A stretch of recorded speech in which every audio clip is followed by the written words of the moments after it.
देखिए, भारतीय जनता पार्टी और जनता दल यूनाइटेड बिहार में सरकार चला रहे हैं और अब आरएसएस के मुख्य पत्र में ये सवाल खड़ा किया गया है कि शिक्षा व्यवस्था, स्वास्थ्य व्यवस्था, तमाम चीज़ें बिहार में 17 साल में चौपट हो गई।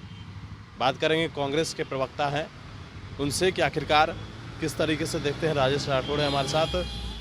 कैसे देखते हैं, भारतीय जनता पार्टी की ही अंग माना जाता है आरएसएस, लेकिन ये सवाल खड़ा करना, इसको किस तरीके से देखते हैं?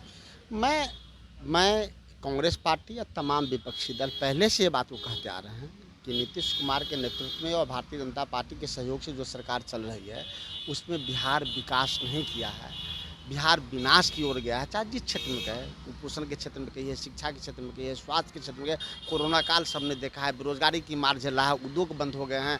शहनवाज हुसैन भले ही उद्योग का नारा लगा ले, उद्योग है कहाँ? जो लालू शासनकाल में, कांग्रेस शासनकाल में, राबड़ी शासनकाल में चीनी मिल चल रहे थे, वो नीतीश शासनकाल में, भाजपा के शासनकाल में बंद हो गया। ये बात हम पहले से कह आ रहे हैं, लेकिन आरएसएस को बड़का झूठा पार्टी हम लोग कहते थे, देश को गुमराह करने वाले कहते थे, लेकिन आज कहीं कहीं वो सच भी बोलते हैं कि जो बात हम पहले से कह रहे थे कि स्वास्थ्य और शिक्षा में बिहार ने विकास नहीं किया, एकदम फिसट गया है, वो आरएसएस के लोग कर रहे हैं। तो आरएसएस के लोगों ने अपनी गलती को स्वीकार करे, क्योंकि कुछ दिन पहले तक शिक्षा विभाग भारतीय जनता पार्टी के पास रहा है, स्वास्थ्य विभाग तो कंप्लीट रूप से भारतीय जनता पार्टी के बाद 17 सालों में रहा है।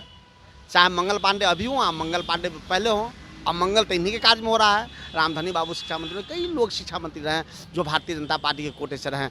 आखिर अंततः जो बात हम कह रहे थे कि भारतीय जनता पार्टी और जेडीयू के सहयोग से जो सरकार चल रही है वो विकास के लिए नहीं चल रही है, राज्य के विनाश और स्वयं के विकास के लिए कर रही है। और मेरी ही बात को आरएसएस दोहरा रही है। इसका मतलब देर से ही सही उनकी आंखें खुली और भारतीय जनता पार्टी नरेंद्र मोदी के सहयोग वाली नीतीश कुमार की सरकार को उन्होंने विफल बताया।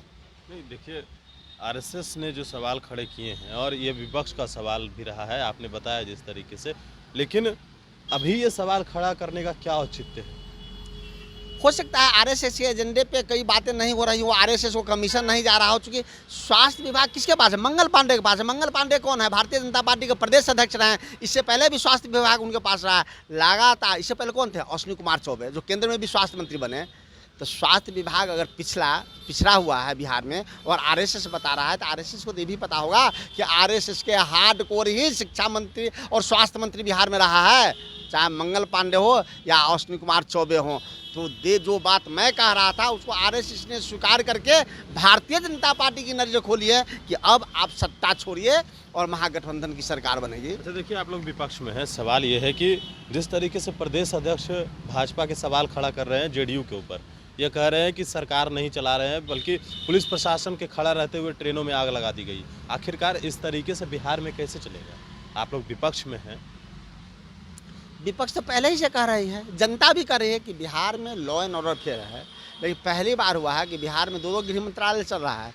केंद्र सरकार अपने भारतीय जनता पार्टी के लोगों को, भारतीय जनता पार्टी के कोटे के मंत्रियों को, भारतीय जनता पार्टी के विधायकों से को अलग से सुरक्षा मुहैया करा रही है। मुझे तो लगता है कि अब कोई एफआईआर करना पड़ेगा तो भारतीय जनता पार्टी के लोग भारतीय जनता पार्टी के कार्यालय में जाएंगे, आज जेडीयू के लोग जेडीयू के कार्यालय में जाएंगे। आम आदमी कहाँ जाएंगे?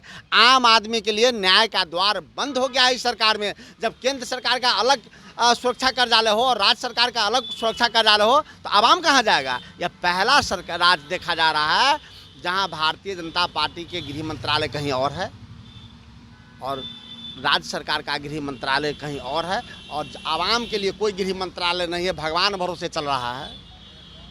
चलिए, बिल्कुल, देखिए, कांग्रेस के प्रवक्ता राजेश राठौड़ थे हमारे साथ। सवाल जो थे हमने इनसे लिए हैं और बिहार में जो स्थिति है उससे हम आपको अवगत करा रहे हैं। आने वाले समय में जो होगा वो हम आपको बताएंगे, लेकिन आपकी क्या राय है ये कमेंट बॉक्स में ज़रूर बताइए। वैस फाउंडेशन के साथ नमस्कार।